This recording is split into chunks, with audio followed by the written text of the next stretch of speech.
na biotecnologia há muito tempo, até muito antes do que se chamava biotecnologia. Nós utilizamos essas bactérias para a fabricação de cervejas, vinhos, pães, e antigamente não se chamava biotecnologia, né? Mas nossos antepassados já utilizavam isso. Ainda assim, ele é chamado dessa forma, tá? E como eu falei para vocês, participam então de diversos ciclos biogeoquímicos. Tudo bem, meus queridos? Essas são as características das bactérias. Lembrem-se, estudem bem essas características das bactérias e a gente vai voltar agora e falar um pouquinho a respeito dos protistas, né? Ou seja, dos protozoários. Na página 62, você tem mais uma atividade para ser feita, tá bom? Na página 63, não se esqueçam que nós temos aí as doenças. E na página 64, estrutura da célula bacteriana, que nós já vimos aqui na nossa explicação, certo? Logo a seguir, então, nós temos aí o reino protista, certo? Os protozoários, propriamente dito, tudo bem? E também as algas. As algas, elas não fazem parte do reino das plantas. Muito cuidado com isso, tá? Elas são algas. Isso foi descoberto relativamente há pouco tempo, certo? Então, há cerca de mais ou menos uns 15, 20 anos, as algas já fazem parte, então, do reino dos protozoários. Isso foi descoberto logo após, então, os estudos de DNA, que elas são mais próximas dos protozoários do que das plantas. Olha só que interessante, não? Mas, de forma didática, nós separamos, então, o reino protista em dois grupos. Protozoários, propriamente dito, e também as algas, como vocês podem ver aqui, certo? Vamos falar, então, sobre os protozoários. As algas a gente deixa para a próxima aula. A estrutura geral, então, de um protozoário, tá? São seres unicelulares eucariontes, ou seja, unicelulares, né, formados por uma única célula.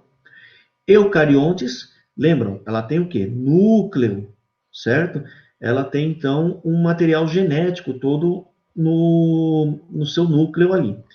E também são heterótrofos. Os protozoários podem ser heterótrofos e também nós temos alguns aí que são autótrofos, tudo bem?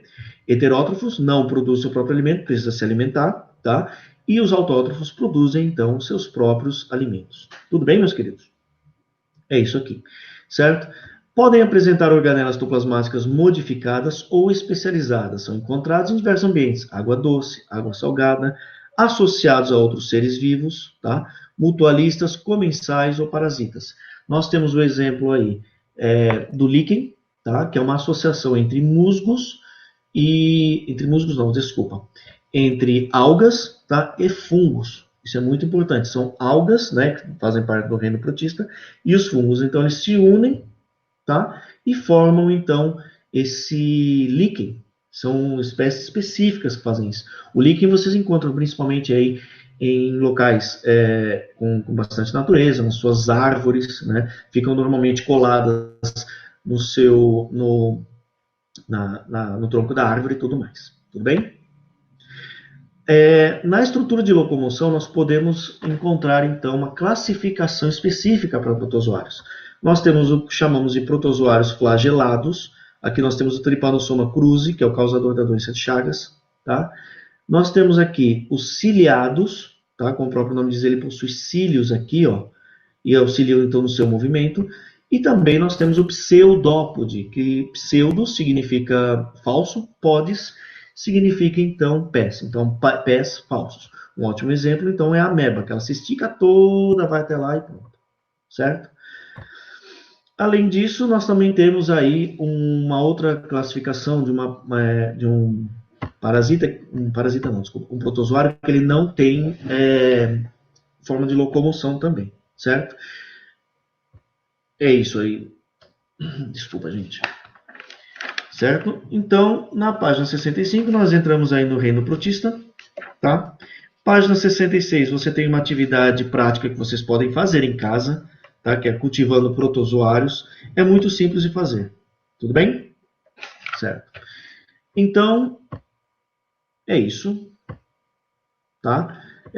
Logo após, nós vamos falar então sobre a reprodução do protozoário, que ela pode se reproduzir de forma assexuada por bipartição, como vocês podem ver aqui. Então, uma única ameba, por exemplo, pode se dividir em duas, formando dois seres vivos, tá? São idênticos, não tem diferença entre eles, tá? E isso daqui é uma das formas de reprodução, a mais comum. Tudo bem, meus queridos? Então é isso. Ficamos por aqui, certo?